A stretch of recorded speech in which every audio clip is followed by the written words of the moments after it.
Hello, I'm Lucia Townsend-Sim, and this is my reflection. Working within my team and partner at the first stage of the semester during the forming stage, as per Tuckman's theory of forming, storming, norming, and performing, started off on a really positive note. During team discussions with the group, we cemented our personal values, as per Kidder's 5 widely shared personal values: honesty, respect, responsibility, fairness, and compassion. And we use this framework to formulate our team rules, covering compulsory attendance, communication expectations, and overall team expectations and aspirations for the semester very early on.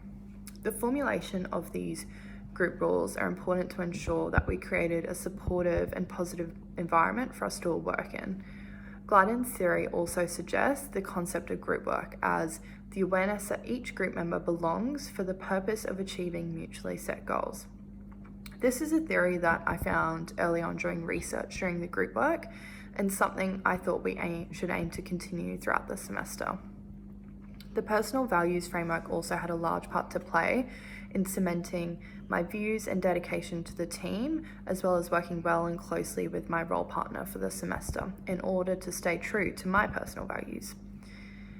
I believe one of the largest strengths of group work is the commitment to one another to ensure that we all turn up to the group meetings on time, as well as the lectures or tutorials, to avoid letting anyone else down, as per the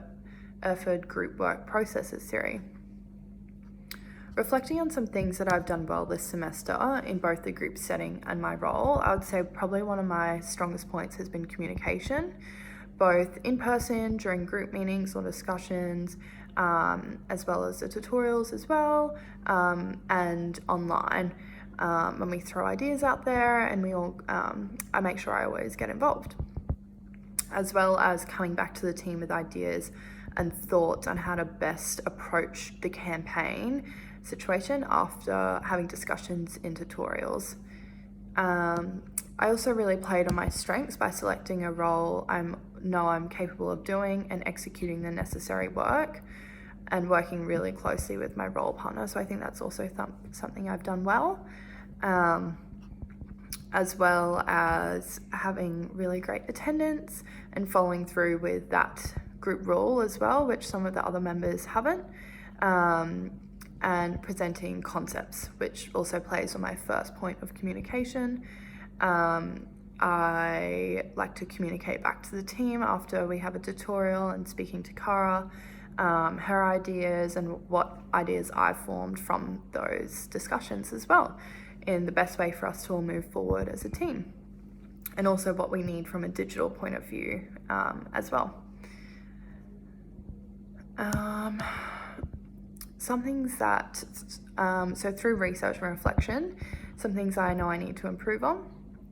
learning to deal with overbearing and difficult team members. So as per Tuckman's storming theory, this was elevated during a key moment when our team was poorly managed one week when an account manager was away, and it was during a critical decision-making time. This then impacted team dynamics and slowed down the team a little bit,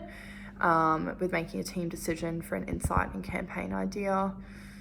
I can then learn from this experience and the importance of facilitative leadership in the storming phase to move past it.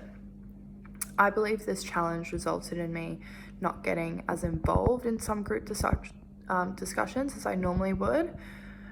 which reflects on my personal values, as I made a conscious choice to avoid a confrontational situation in a professional sense, as per the Babson Action Framework, giving voice to values.